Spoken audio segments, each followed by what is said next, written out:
And joining me on the news from the UK via Skype is an international affairs analyst, Dr. Bola Adediran. Good to have you, Dr. Bola Adediran.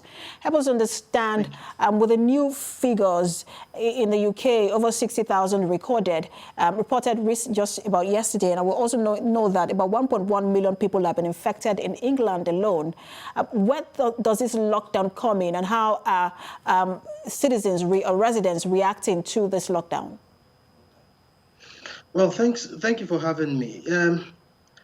I think for majority of people living in England and the UK generally at the moment, it is another sad time for us. I mean, especially given the severe restrictions that we experienced last year. There were two national lockdowns in the UK last year, one in March and one in November. And this is the third national lockdown. So there is a lot of frustration from people that the government has not been able to really really handle this pandemic in a way that would have ensured that the national lockdown would have been prevented. So there is a massive sense of disappointment with the government about this third national lockdown. What is even more depressing also is that the Prime Minister has not been very truthful in terms of when the lockdown will be lifted. To the rest of the country is mentioned that there is a possibility of a review after 6 weeks, which would be in February 15th of next month. But reports reaching us also say that the government is looking at a possibility that the restrictions will not be lifted until the end of March. So all of this news have not been taken lightly by citizens. Exactly. There is also the issue of trust with some of these policies. But some people believe that some of these policies should have come earlier. Perhaps UK would have had a lesser number of cases.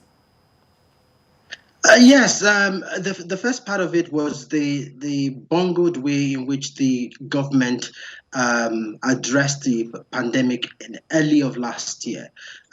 It was slow to react, and when it did react, it was there was a sense of confusion about what exactly the government wanted us to do. Throughout last year, we saw how the government went into different policy initiatives, provided different policy initiatives that were confusing to the citizens. At one point, we were asked to sit down, to stay at home and protect the NHS. Then at the point when the lockdown was, restrictions were lifted, we were encouraged to go out and to support the economy by eating out and by engaging in economic activity. Then we were blamed for that at some point too, before the November lockdown. And the government promised that there would not be lockdown restrictions during the Christmas. 3 days before the Christmas, in some instances, it imposed new restrictions.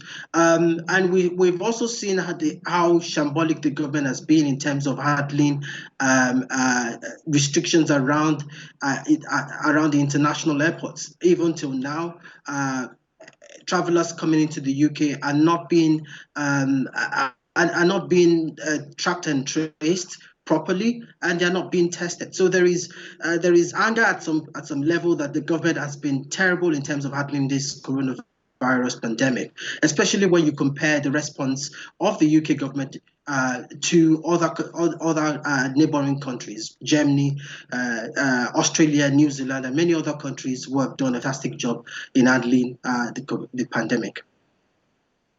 But there is also, there is the responsibility of government, but there is also responsibility of everyone else, especially in adhering to the outlined protocols. Now, there is a new variant of the virus in the UK and some other countries.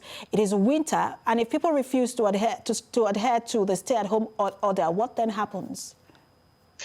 Well, I think people are sensible to know, obviously, that we are in the midst of one of the most dangerous public health crises in our lifetimes, and we understand the consequences generally.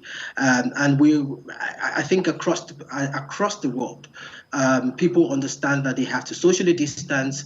They have to also protect themselves by wearing a mask, and that is not in question. What people are oftentimes very uncomfortable with is a policy by the government that seems to be generating confusion.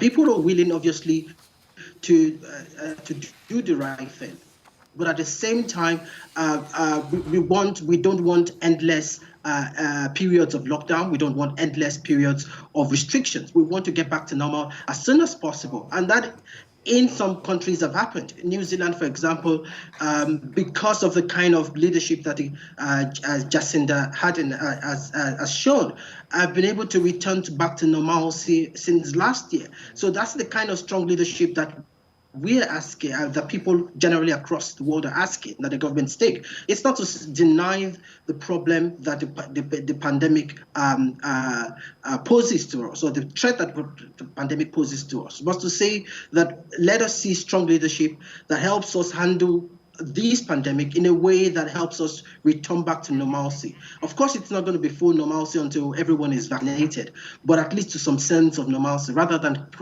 launching us into lockdowns upon lockdowns at every interval. Absolutely. International Affairs Analyst Dr. Bola Adediran, thanks for talking to us. Thank you very much.